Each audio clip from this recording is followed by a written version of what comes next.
Strike a Rock is the story of two South African mothers and best friends, Primrose, Sonti and Thumeka Magwangqana. They live in Nkaneng, Marikana, an informal settlement in rural South Africa that sprung up around a mine operated by Lonmin, the third largest platinum miner in the world. The company has significant legal obligations to the community that they mine under and around, but does not necessarily comply with all their responsibilities. This community became internationally known after the 2012 Marikana Massacre, when 34 striking miners were killed by police. However, instead of improving the living conditions that motivated the strike in the first place, they continue to worsen. And this is what Primrose and Thumeka are fighting against. Well, joining us in studio now is the director of that documentary, Strike a Rock, Aliki Saragas. Thanks very much for joining us, Aliki. Thank you for having me. So just tell us, what was the documentary based on, and how did you come up with the concept?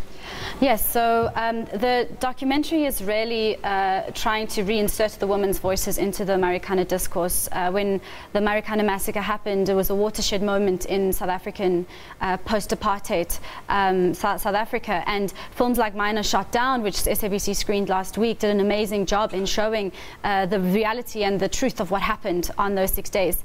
But there was still, around the discourse around Marikana and news and media, the women's voices were seemingly erased, and there is this amazing group of women called Sikhala Sonke, which means we cry together, led by Primrose, Sonti and Thumeka.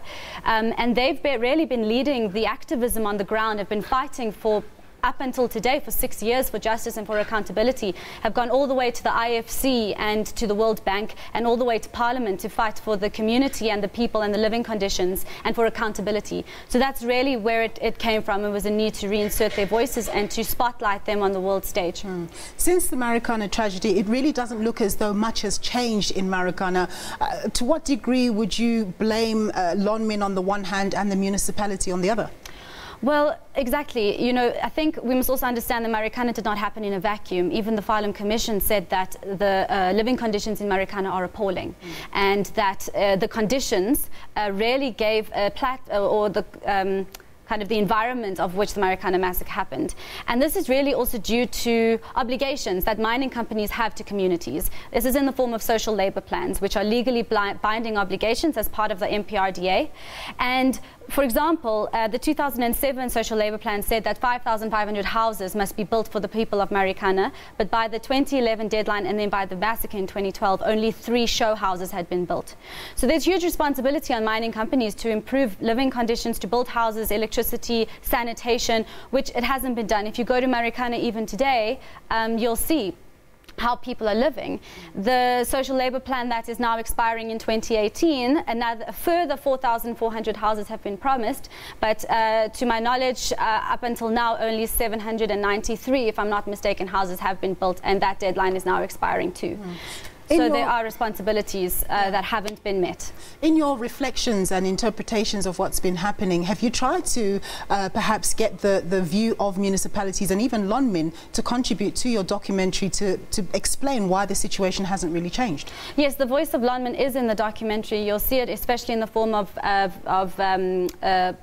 public press statements that they released on their YouTube channel, as well as different news broadcasts and podcasts that they have been responding to various allegations and accusations about Marikana, about their social labor plans, with Amnesty International and with a couple of other players within the Marikana story. So there is a response to that in the film that you'll see, but the aim and the real creative decision that we took with the women of Sikhala Sonke was to really tell the story from the inside out, and from the homes of the women, and from their homes and with their families, and that their voices are the ones that are spotlighted, but obviously allowing space for other voices to also come in. And what are the key themes that are coming out of those stories about the women? And on top of that, you know, there are lots of rumours that government has offered the Marikana families 100 million, whatever million. Have they had any support support since financially?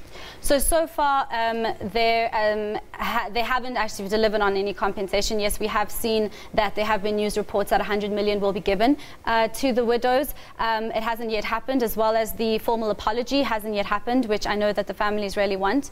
But also with the community of Marikana, I think we also need to remember that there are so many people that have been affected by this tragedy. The trauma runs so deep. Violence against children and women in the community, you know, there is, because of trauma, I don't think people really understand how it has permeated the whole nature and Nkaneng itself.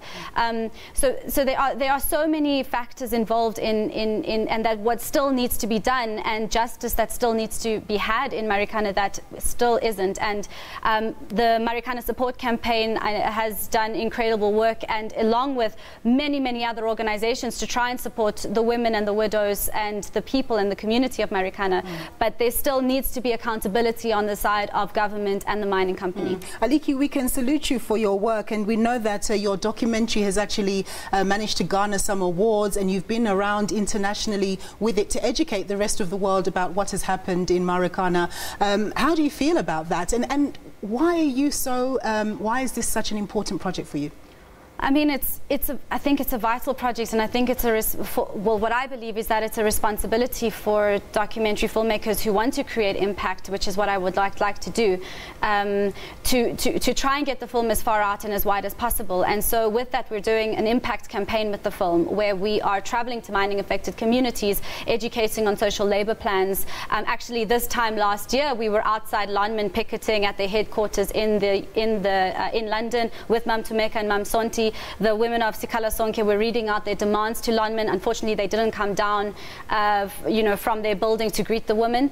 So it is a continuous fight, but with all the parties and all the partners that we have with the film, we will continue to try and create some kind of an impact and support the women of Sikhala Sonke as best we can. That's fantastic. Thank you very much, Aliki, for your time and for your efforts. That's Aliki Saragas speaking to us about the plight of the women in Marikana.